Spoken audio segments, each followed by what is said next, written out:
मंत्री जी ने क्या कहेंगी इस पर? बहुत खुशी हुई है मुझे, बहुत बहुत खुशी हुई है और मैं बहुत बधाई देना चाहती हूँ हमारे किसान भाइयों और बहनों को। और इससे ये साबित होता है कि प्रजातंत्र में जो प्रजा है उसकी आवाज़ सुनना बहुत ज़रूरी है। तो उन्होंने क्योंकि ये जन आंदोलन करके और इतनी शिद्दत से काम करते रहे, इसलिए आज ये दिन आया है और मुझे इसकी बहुत खुशी है। मैम, सरकार से क्या अपील करना चाहेंगी इस मामले में, और किसान जो अभी भी आंदोलनरत हैं उनके क्या अपील करेंगे? देखिए, अब जो सबसे पहली कड़ी है और जो सबसे दिक्कत वाली कड़ी थी वो तो हट गई। मेन चीज़ वो है कि वो हट गई। अब उसके बाद जो निटी ग्रिटीज़ हैं, जिसमें ख़ास तौर से कॉम्पनसेशन की बात है, जिन लोगों की मृत्यु हुई है उनको कॉम्पनसेशन मिलना चाहिए।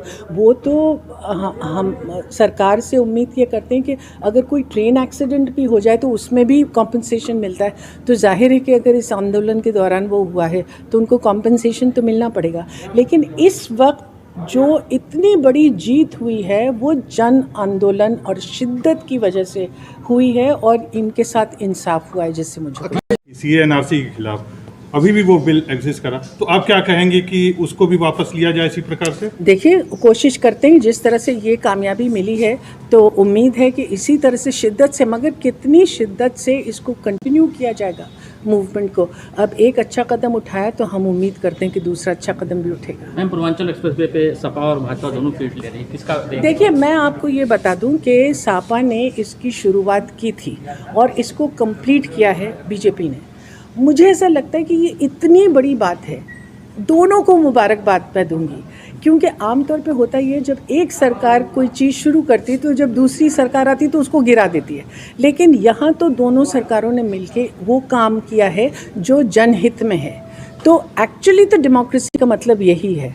तो बजाय इसके कि हम कहें उन्होंने किया, दोनों ने मिलकर किया और दोनों को बधाई मिलनी चाहिए। आजमगढ़ को नया विश्वविद्यालय मिलने जा रहा है, उसके लिए आप क्या कहेंगी, क्या होना चाहिए, क्या अपील करेंगे? एक तो इसकी ज़रूरत बहुत है, तो ये विश्वविद्यालय होने जा रहा है। मैं उम्मीद करती हूँ कि ये पूरी दुनिया में मशहूर होगा और हमारी जो गंगा जमनी तहज़ीब है और हमारी जो संस्कृति है इसको पूरी तरह से बढ़ावा मिलेगा और ख़ास तौर से महिला सशक्तिकरण पर इसका बहुत ध्यान दिया जाएगा।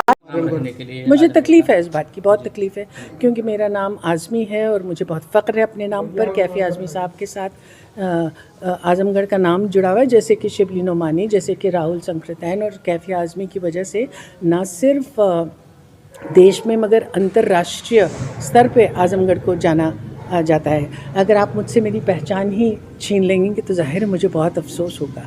और मैं ये अपील करती हूँ कि नामकरण की बजाय अगर हम आज का जो हमारा युवा है और वो जितना परेशान है और उसको नौकरी की जितनी तलाश है, अगर हम उसकी तरफ काम करें, क्योंकि हमारी युवा पीढ़ी है जो बदलाव लाएगी हमारे समाज में, तो जो ठोस काम है वो ठोस काम करें तो बेहतर है। मैम, निकल रहा था, उसके डर की वजह से जो है कानून वापस लिया जाए, इस पर क्या कहेंगे? इस सवाल का जवाब आप खुद ही दीजिए।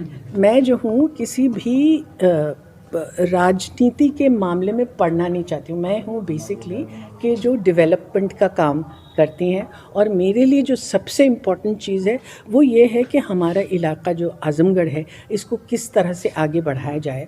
और इसके लिए जो काम हम लोग कर रहे हैं वो एक छोटा सा कदम है उसी की तरफ, और उसमें मुझे इंटरेस्ट है, ना कि झमेलों में। मैं कि हमको अब हम कंप्यूटर के एज में आ गए हैं और वर्चुअल क्लासरूम्स का ज़माना है। तो बजाय इसके कि हम सिर्फ यही सोचें कि अच्छा इसकी ऐसी दीवारें बन जाएं, हमारी पहुंच किस तरह से डिजिटली पहुंचेगी, मैं उम्मीद यही करती हूं कि ये होगा।